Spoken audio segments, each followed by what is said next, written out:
Welcome to the League of Women Voters of Snohomish County Forum for Candidates for Mayor, City of Everett. I'm Valerie Cole Kelly, a member of the League. Thank you for joining us. Let me provide some background on the position. The mayor ensures effective, efficient, and economical administration in accordance with all laws. Responsibilities include supervising executive departments, enforcing all ordinances and state statutes within the city, presenting annual statement of government affairs of the city to the council, preparing proposed budget and budget message, preparing capital improvement plans for present and future development within the city, and nominating members of city boards and commissions. Candidates do not declare a political party preference. Candidates for the position for mayor, City of Everett are Cassie Franklin, Janice R. Green, Scott Murphy, and Rich Ryan. It is the policy of the League to be nonpartisan. Therefore, we neither endorse nor oppose candidates or parties. The rules for participation in this forum were sent ahead of time to all candidates, and they have all agreed to follow them. I will pose the questions and will clearly state the amount of time allowed for each answer. We are using a countdown timer, which is visible to all candidates, and time limits on answers will be strictly enforced. So let's start the questions. The random order for responses to the first question will be Candidate Green, then Candidate Murphy, then Candidate Franklin, then Candidate Ryan. I will then alternate candidates in the starting position to ensure a fair sequence. So let's begin. Candidates will have 90 seconds to respond to this first question. Candidate Green, your question is, what are your top priorities for this office?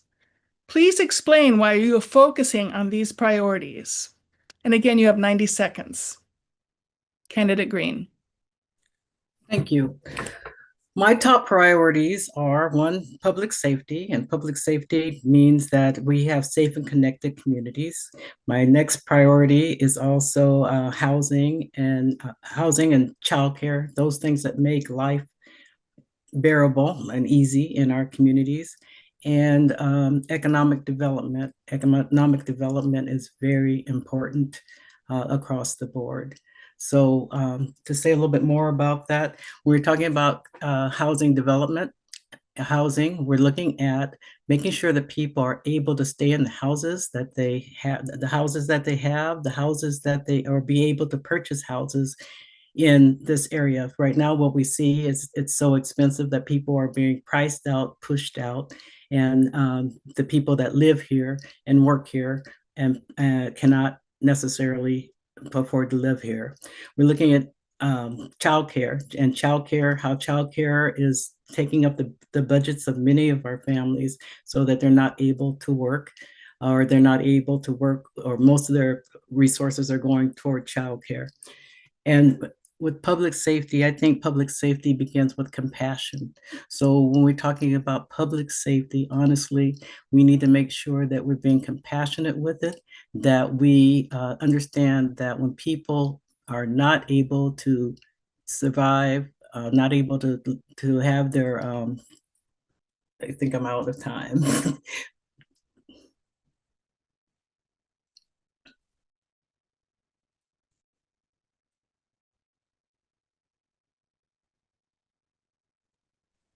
Valerie, you're muted. Candidate Murphy, you're next. Thank you so much. And same question. Great. Thank you very much for the opportunity. My top priorities for running for the mayor of Everett are, I have four actually. Homelessness is number one. If you look at homelessness in Everett over the past 7 years, according to the Snohomish County point in time count, just recently released actually about 2 weeks ago, homelessness in the city of Everett is actually up 95%, so nearly double. And in fact, just in the last year, unlike virtually every other city in the county where it was down in the last year, homelessness in Everett was up 18% again in Everett. So clearly we have an issue in Everett. Our response to homelessness has not been effective, and it's just not compassionate to let our fellow members of our community who are unhoused continue to be unhoused and homeless. So I believe we need a city-led plan that ties housing, mental health, addiction care, and job support to accountability for both providers and recipients. I'm also concerned about public safety. That's my second concern. The police department has been short-staffed by 20 to 30 officers for the past 8 years. And of course, that reduces response times and reduces the number of investigations being covered. Very concerned about housing affordability. We have significant permitting delays in the city, which is driving up costs in housing. We need to work on that. And then fiscal responsibility. The city's been running a deficit for the last 4 years, which is unsustainable. Thank you. Thank you so much.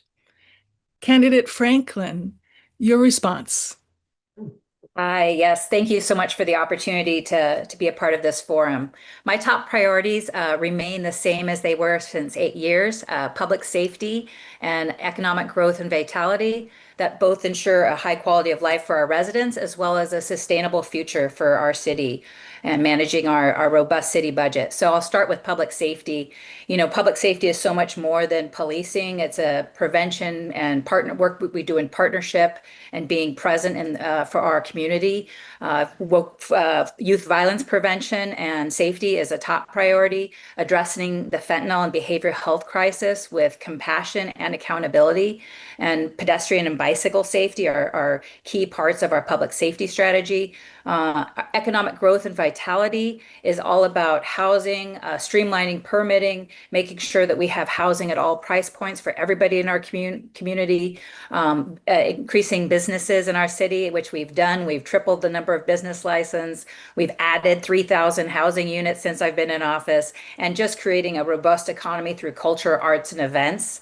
And then fiscal responsibility and accountability. We have a structural deficit that's not unique to Everett. Every city in Washington state struggles with this, and we've cut millions out of our deficit while protecting core services, essential services in the city that our residents need and rely on. And altogether, this ensures that we have a high quality of life for everybody in our city, and that's the priority in this office. Thank you. Thank you so much. And Candidate Ryan, same question. What are your priorities? Thank you so much for letting me speak tonight. It's a privilege to be here. My top priorities are affordable housing, protecting community care programs, and making the local government work for regular people. 51% of residents here in Everett are renters, and I am one of them. When over 51% of us are fighting to keep a roof over our heads, housing has to be the number one priority. If we don't tackle housing costs first, everything else, jobs, education, public safety, small businesses, it all starts to crumble. Second, I'm fighting to protect our care infrastructure, childcare, senior care, mental health services. Right now, we've got early learning centers shutting down. We have day programs for disabled people and seniors shutting down. And when I bring this up at City Council, I get it's not my jurisdiction, and that's just not good enough. I'm running to bring some honesty, transparency, and accountability back to City Hall. People deserve to know where their tax dollars are going. I want our tax dollars to work as hard as you do.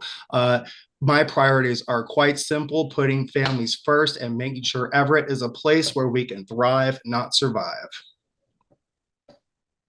Thank you, Candidate Ryan. So we're going to move on to the next question. Candidates will also have 90 seconds for this question. What qualifications and experience make you a good choice to address these priorities? Candidate Murphy, you're first this time. Thank you. So just a little bit of my background. I was a licensed CPA for 36 years in the state of Washington. I worked in the CPA business for about 10 years and then got into private industry and was a CFO, and most recently ran a local Everett business for the last 16 years. So I understand how to build teams, how to grow a business successfully, and I certainly understand budgets and numbers. In addition, I served on the Everett City Council from 2013 through 2021, and so had almost 9 years of experience on the council. During that period, the last few years I was there, I chaired the budget committee.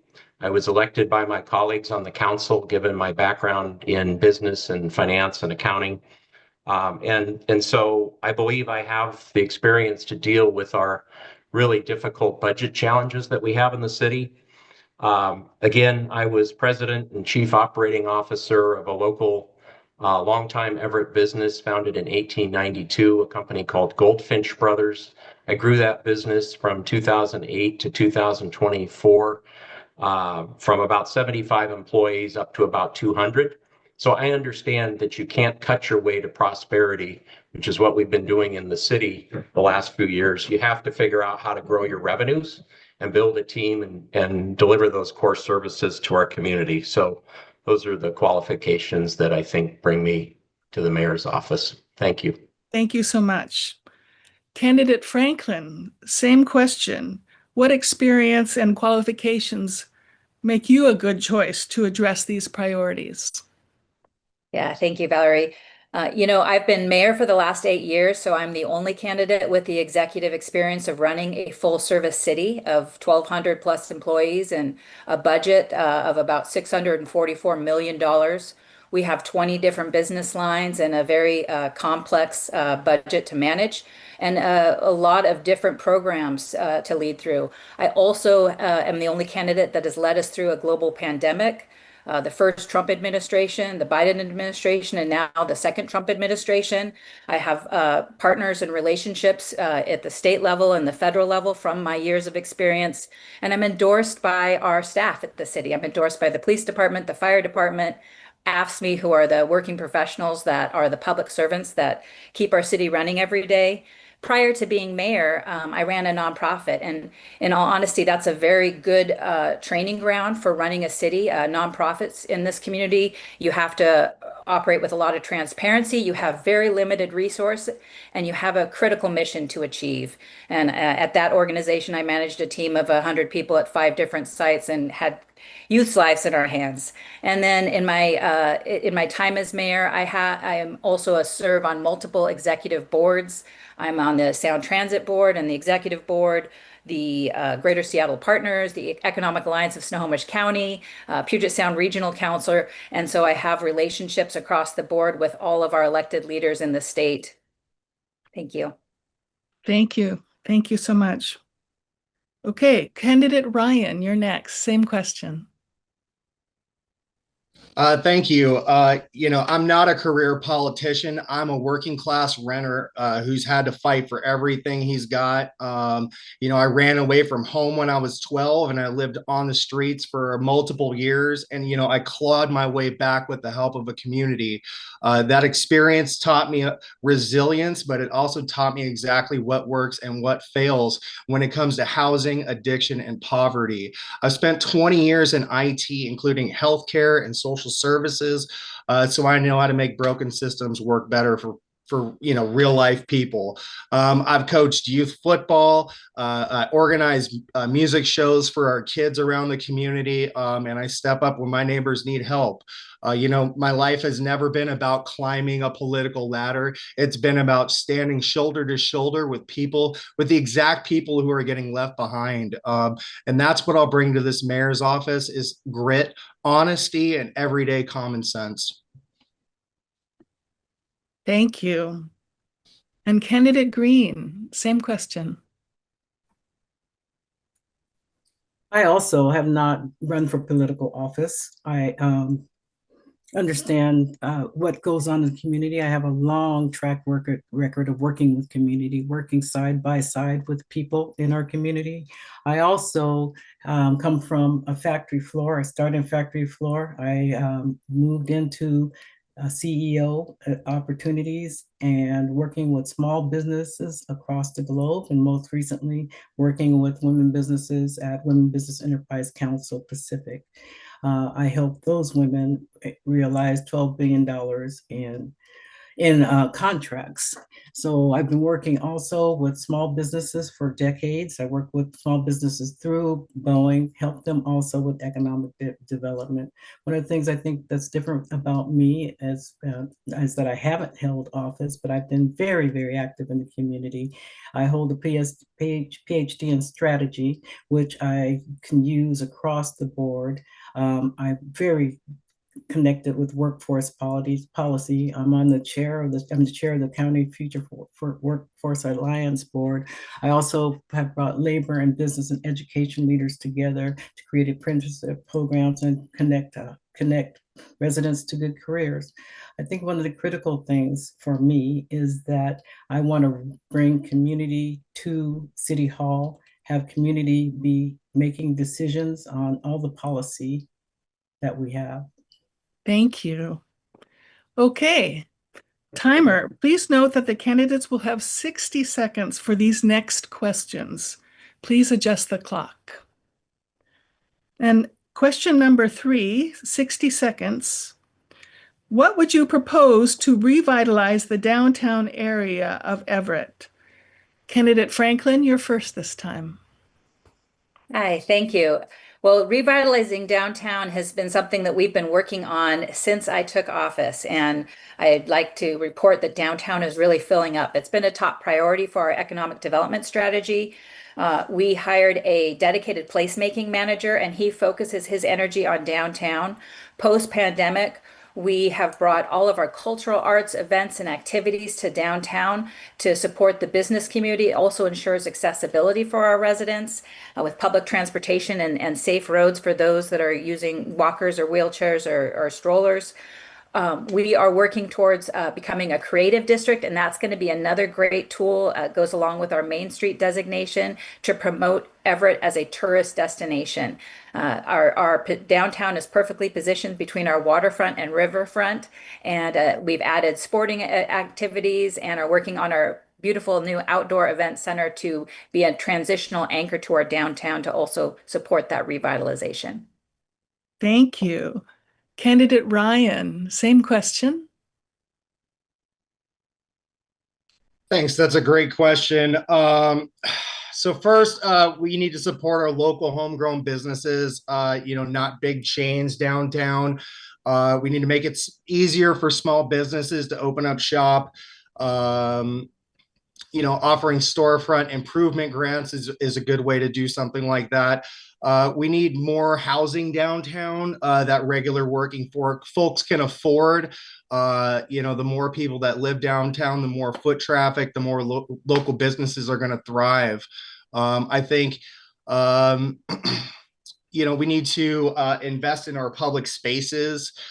We need to have more community events. I do, think that Cassie Franklin has been throwing a lot of events, but I think we could do better and we could do more.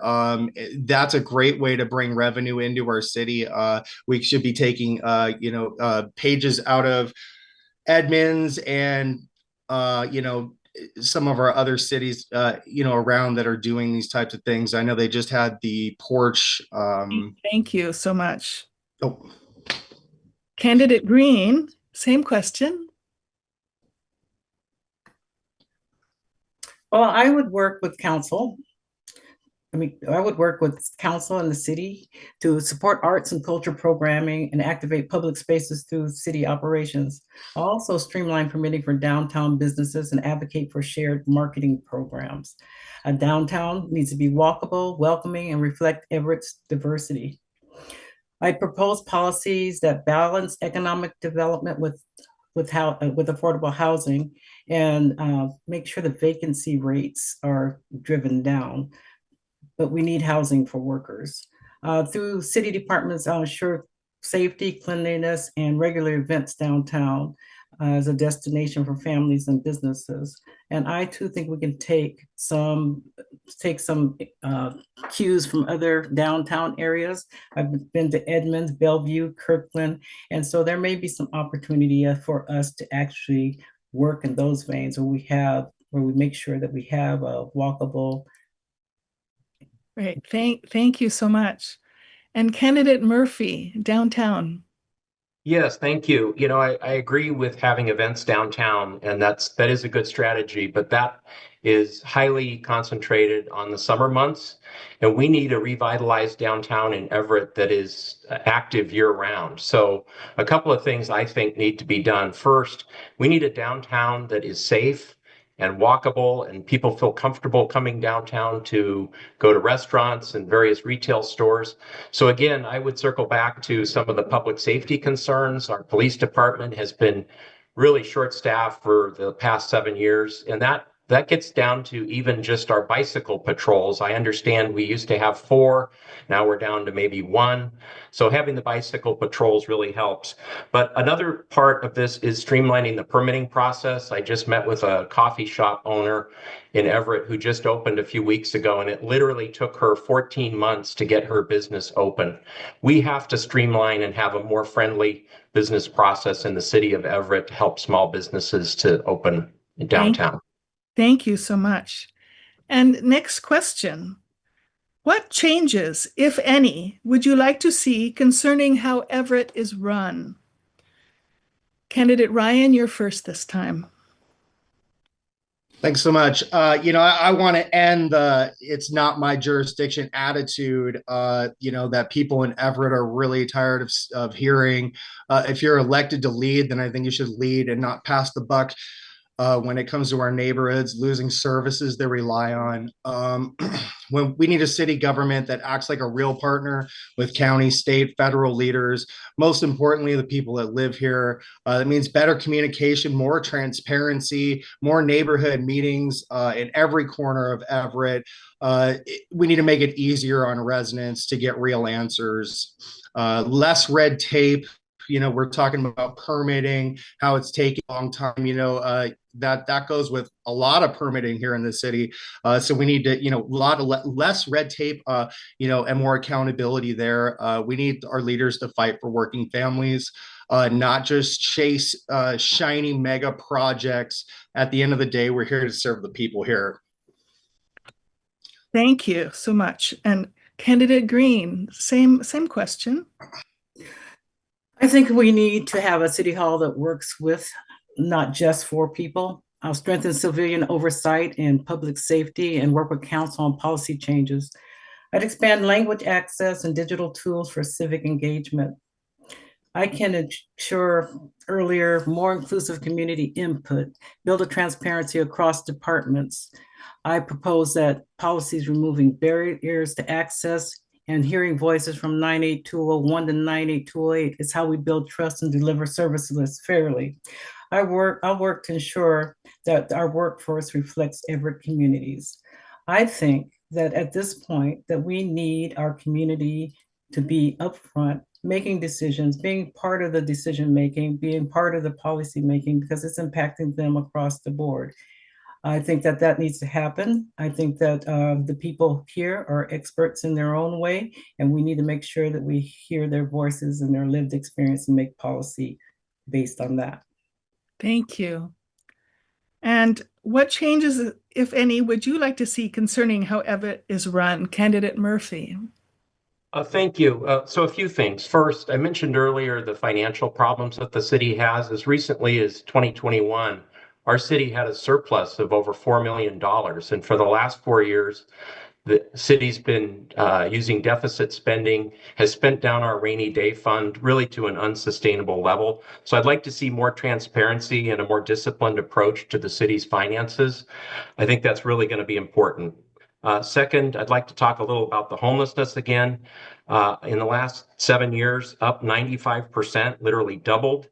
I think we've got to stop talking about homelessness and actually make real progress on turning this concerning trend around. 18% up in the last year, and every other city in the county was down. So we're off track. And then finally, for years now, we've been seeing a loss in our quality of life amenities. Parks have been cut. The mayor cut the park ranger program this year. Our city pool's been closed. All things I'd like to see get fixed if I'm elected. Thank you. Thank you. And Candidate Franklin. Hi, thank you. Well, we believe in continuous improvement in our city, evaluating what's working, where we need to adapt. We've done that in multiple areas, such as permitting, streamlining it, putting it online, and cutting through the red tape that some of my other candidates have mentioned. But the community needs evolve, and the city always has to evolve with those changing community needs. No one could have predicted the fentanyl crisis that dramatically changed the way we engage in behavioral health and homelessness and the way we provide services. And so the city needs to continuously evolve with the changing needs of the community. That means that we have to work in collaboration, in partnership with the community, rather than providing services to the community. We definitely want to provide services with the community. And one thing that hasn't been mentioned is the importance of AI. AI is changing everything, and it is definitely going to bring a lot of efficiencies to city government as well. And that's something that's going to be underway soon. Thank you. And next question. Candidate Green, you'll be first this time. What measures, if any, would you propose or support to keep housing options affordable in your city? I think how Yeah.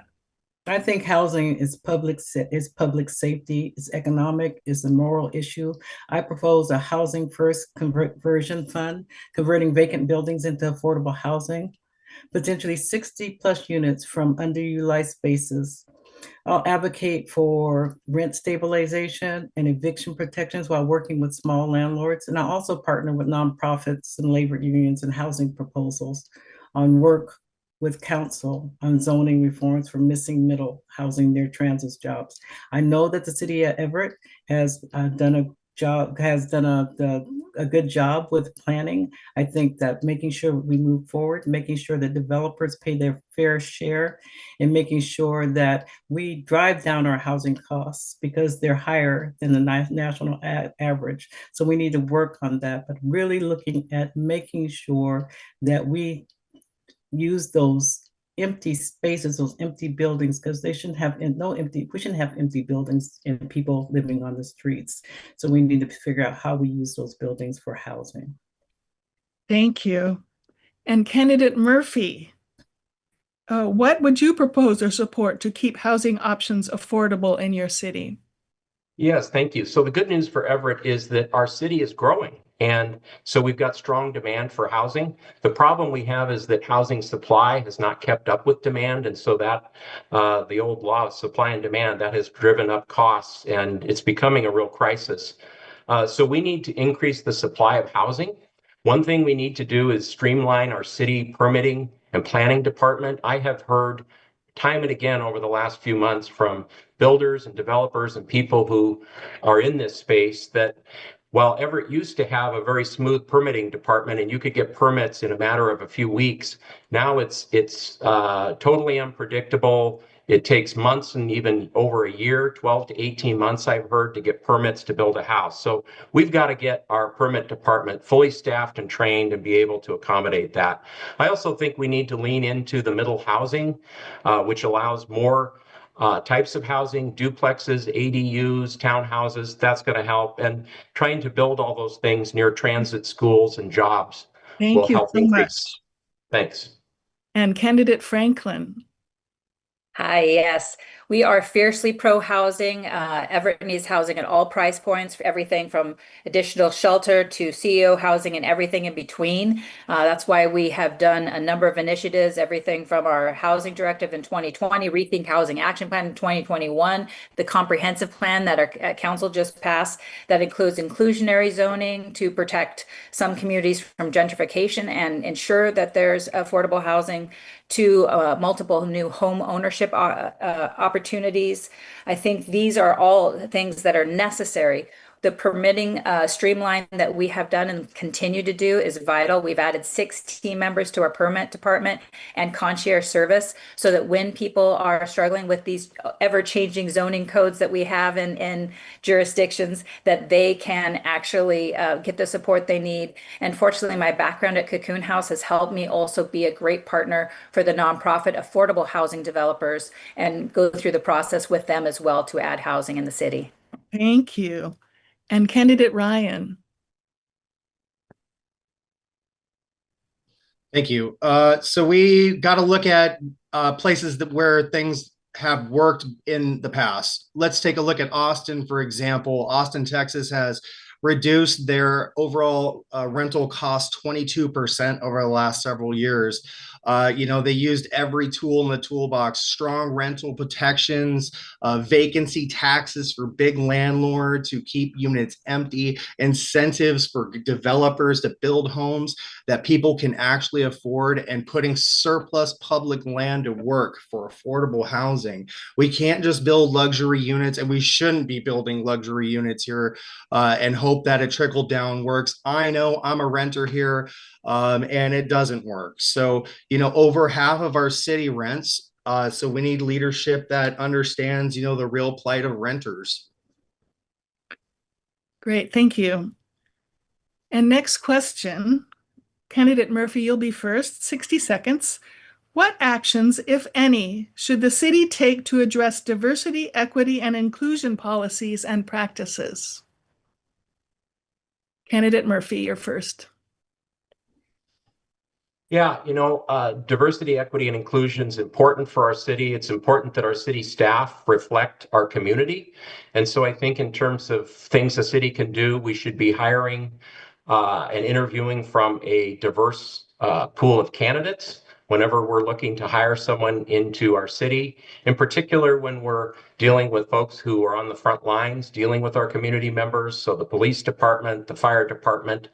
But I also think we need to be encouraging small businesses and minority-owned businesses, women-owned businesses in our contracting. So we do a lot of contracting in the city where we issue contracts. And we need to make sure that those individuals have every fair shot of getting a contract with the city, and really make sure that we're doing audits at the end of the year to make sure that our human resource policies, recruiting, retention, as well as contracts with minority businesses are effective and really working.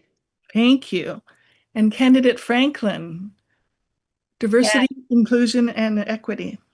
Thank you. Well, we are a welcoming city, and I'm really proud of the work that our team has done to reach out and engage with all sectors of our community. When I started in the mayor's office, we were not very diverse at the city. We were vastly a white demographic at the city and almost all men. So we have worked to diversify our city teams, everything from the leadership to the frontline staff. We've recruited women, LGBTQ+, Black and Brown communities, and added bilingual staff to all of our teams. In fact, we've added more people of color to the police department in the last few years than we had in decades before. So I'm very proud of some of that work.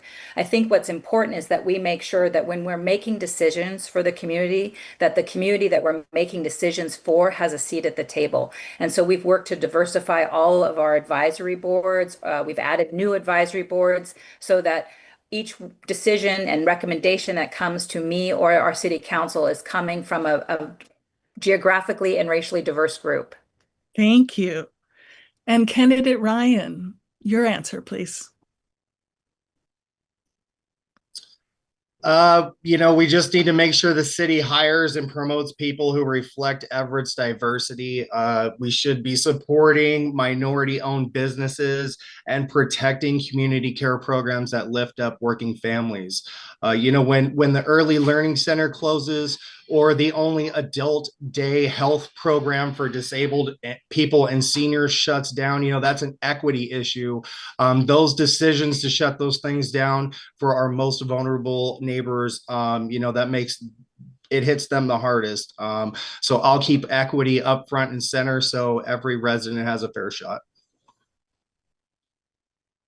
Thank you. And candidate Green. I think diversity and equity is critical to the success of the city. I understand that we may have more Black and Brown people and others that are working with the city, but I don't know if that's reflective of who we have in our city.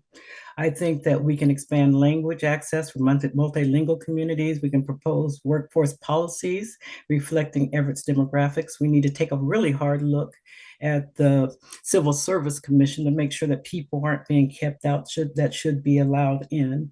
I think making civic participation easier through community engagement is important. So DEI is a value, but it's also making city government work for everyone in every neighborhood.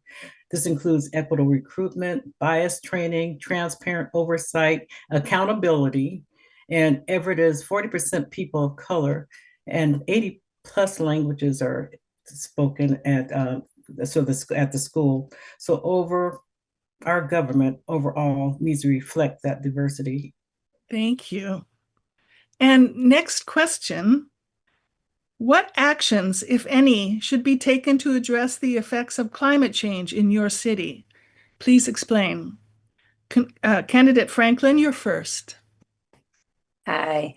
Climate change is a truly harsh reality, and I think it's important that we all take action in a city, especially. We're seeing 100-year storm events almost annually now, and summer temperatures that are going up into really high temperatures already in the spring. And so the city has a climate action plan. Our government affairs director oversees it and works with every single department head to ensure that we're making progress. One of the things that I think is most important, where we can make the biggest impact on reducing carbon emissions, is through the electrification of our fleet. We've made a lot of progress in our Everett transit fleet. 50% of our fleet is electric buses, and the other 50% is moving towards hybrid buses. So that is a huge win.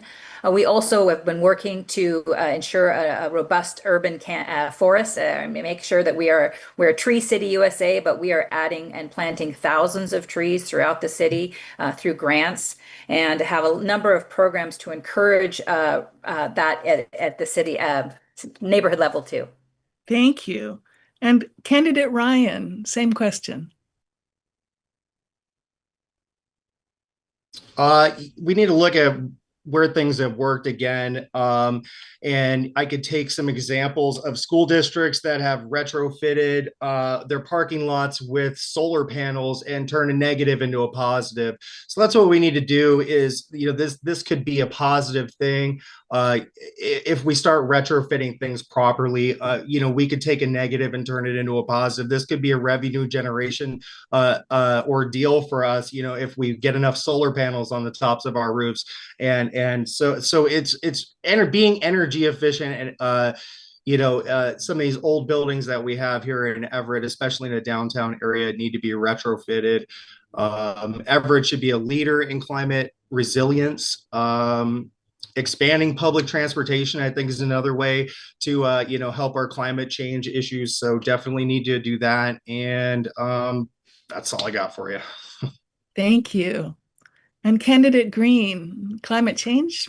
So climate change creates a public safety issue. It creates emergencies when the infrastructure fails. So heat waves without cooling centers are life-threatening, and storm flooding creates dangerous conditions. I propose climate strategies aligned with the Climate Commitment Act and to expand tree canopy in underserved neighborhoods. And I work with council to designate climate resilient hubs, providing cooling, charging, and safe gathering spaces.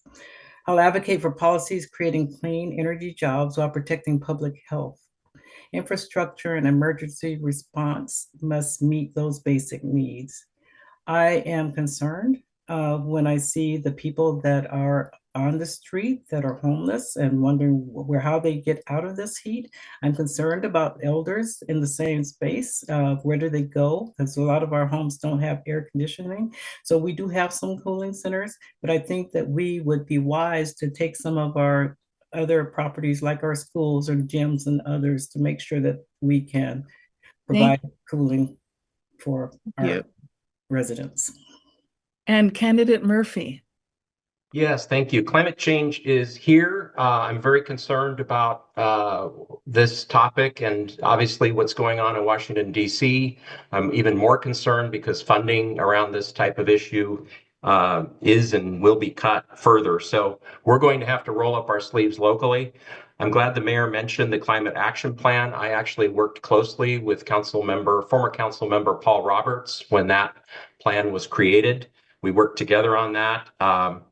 Also glad to hear the mayor speak about the electrification of the buses. I'm proud to have the endorsement of the Everett Transit bus drivers.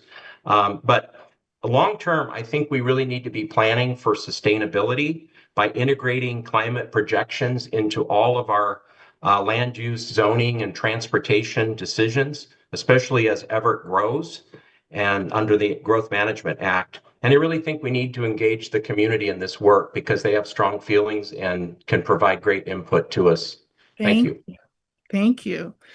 Okay, we've come to our final question, and it is this. Please tell us something about your life experience that may surprise or intrigue voters. 60 seconds. We're going to start with candidate Ryan. That's a good question. Well, I've been a supporter of our music industry for the last, 8 or so years. I've been a band member.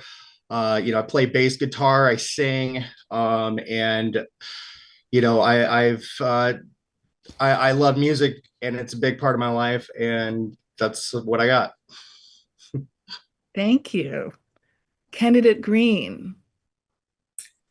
I suppose what may surprise you is that I've been in Everett for a very long time, but I have also been able to parlay that and working for Boeing and having international experience and developing small businesses and diverse businesses in several countries. My thesis was on that, supporting small business and how to help them plan and navigate and be successful when the odds are against them. I think a big part of my life has been that, had my big standing up, being an advocate, being in place. I think that that's one of the things that I do well. That's one of the things that I want to bring to the city is be an advocate for the people that are here, being an ear for them to give their input and making sure that our neighbors actually have a avenue to provide input, to shape policy, to shape the world that they live in. Thank you. And candidate Murphy. Yeah, I would share just a personal anecdote. My parents split up when I was 9 years old, and my mom had to go to work and work two jobs for many, many years to keep my two brothers and I in our schools and in the same neighborhood so that we didn't have to uproot our lives. And so when I was 12 years old, I got my first job, and I was mowing lawns and doing work for the neighbors in the neighborhood. And when I was 13, I got a second job. And so from the time I was 12 years old, I've worked hard. Never really had a gap for about 50 years. I took 2 months off when I graduated college, and I took that time to study for the CPA exam and fortunately passed the first time. But the point of all this is I understand what it's like for working families to struggle. I watched my mom do that for years, and when I'm mayor, I'll be making decisions through that lens, trying to serve our community and those who are really struggling. Thank you. And candidate Franklin, the last word. Thank you. Well, like candidate Murphy, I've been working since I was 14 years old consistently as well. I'm a first generation college educated. Neither one of my parents graduated college or went to college, and my stepdad didn't even graduate high school.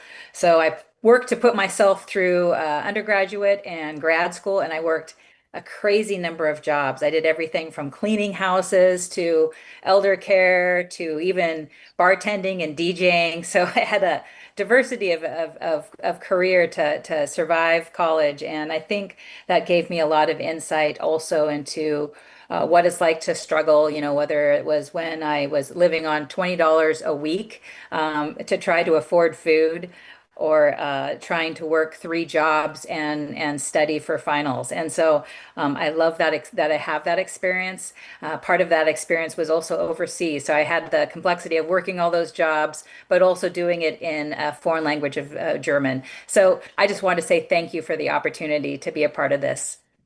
Thank you so much. Okay. The League thanks all these candidates for joining us and for running for office. We encourage our audience to explore additional information about these and all candidates. Recordings of all League forums are available on the League of Women Voters of Snohomish County website, on YouTube, and on podcast channels. Find links at lwvsnoho.org. Responses, vote411.org, sponsored by the League, is another good source of information. Election Day is Tuesday, August 5th. Please be a voter. Thank you to our League Candidate Forum team and the Candidate Forum Coalition. Special thanks to Dave Moon and the Sultan High School students at TurkPride.tv who made this production possible. And of course, thank you all for joining us. This concludes our Candidate Forum.